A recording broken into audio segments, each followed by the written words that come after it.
तेरा वचन मेरे पाँव के लिए दीपक है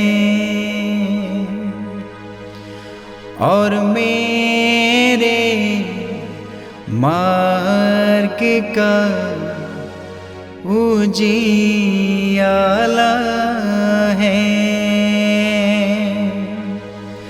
तेरा वचन मेरे पाँव के लिए दीपक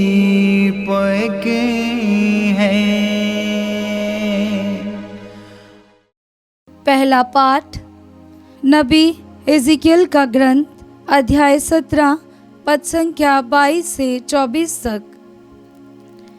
प्रभु ईश्वर ये कहता है, मैं देवदार की फुनगी से उसकी ऊंची ऊंची शाखाओं से एक टहनी काटूंगा। उसे मैं स्वयं इज़राइल के पहाड़ पर लगाऊंगा। उसमें डालियां निकल आएंगी, वह फल उत्पन्न करेगा और एक शानदार देवदार बन जाएगा। नाना प्रकार के पक्षी उसके नीचे आ जाएंगे, वे उसकी डालियों की छाया में बसेरा करेंगे और मैदान के सभी पेड़ जान लेंगे कि मैं प्रभु ऊंचे वृक्ष को नीचा बना देता हूँ और नीचे वृक्ष को ऊंचा। मैं हरे वृक्ष को सूखा बना देता हूँ और सूखे वृक्ष को हरा। मैं प्रभु जो कह चुका हूँ उसे पूरा कर देता हूँ। ये प्रभु की वाणी है।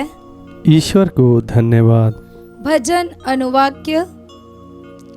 प्रभु को धन्यवाद देना अच्छा है। प्रभु को धन्यवाद देना अच्छा है। प्रभु को धन्यवाद देना अच्छा है।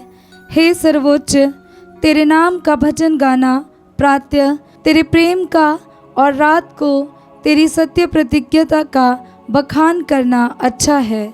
अनुवाक्य। प्रभु को धन्यवाद देना अच्छा है। धर्मी खजूर की तरह फलेंगे फूलेंगे और लेबानोन के देवदार की तरह बढ़ेंगे। वे प्रभु के मंदिर में रोपित होकर हमारे ईश्वर के प्रांगण में फलेंगे फूलेंगे। अनुवाक्य। प्रभु को धन्यवाद देना अच्छा है। वे लंबी आयु तक फल उत्पन्न करते रहेंगे। वे रसदार और हरे भरे बने रहेंगे, जिससे वे ये घोषित करते रहें कि प्रभु सच्चा है, वह मेरी चट्टान है, उसमें कुछ भी कपट नहीं। अनुवाक्य। प्रभु को धन्यवाद देना अच्छा है।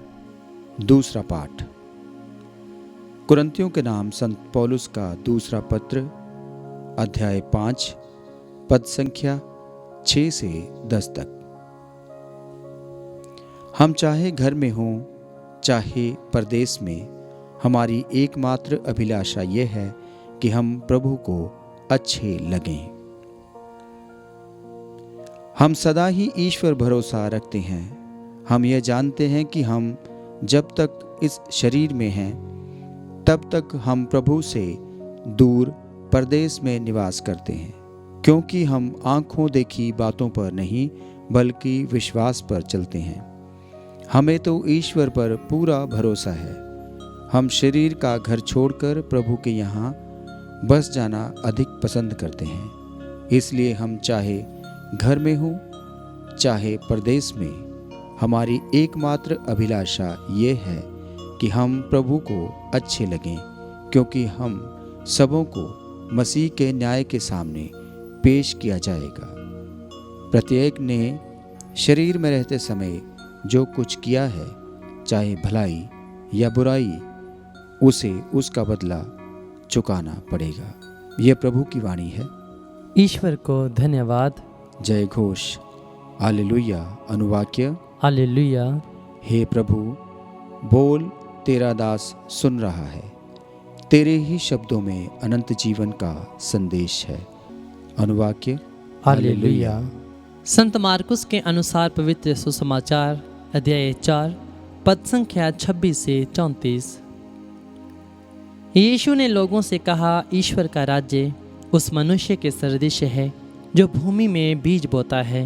वह रात को सोने जाता और सुबह उठता है, बीज उगता है और बढ़ता जाता है, हालांकि उसे यह पता नहीं कि ये कैसे हो रहा है। भूमि अपने आप फसल पैदा करती है, पहले अंकुर, फिर बाल और बाद में पूरा दाना। फसल तैयार होते ही वह हंसियाँ चलाने लगता है, क्योंकि कटनी का समय आ गया है। यीशु ने कहा, हम ईश्वर के राज्य की तुलना किससे करें?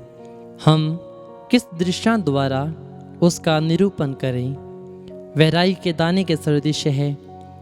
मिट्टी में बोए जाते समय वह दुनिया भर का सबसे छोटा दाना है, परंतु बाद में बढ़ते बढ़ते वह सब पौधों में से बड़ा हो जाता है और उसमें इतनी बड़ी बड़ी डालियां निकल आती हैं कि आकाश के पंछी उसकी छाया में बसेरा कर सकते हैं। वह इस प्रकार के बहुत से दृष्टांतों द्वारा लोगों को उनकी समझ के अनुसार सुसमाचार सुनाते थे। वह बिना दृष्टांत के लोगों से कुछ नहीं कहते थे, लेकिन एकांत में वह अपने शिष्यों को सब बातें समझाते थे। यह प्रभु का पवित्र सुसमाचार है। ख्रीस्त की जय।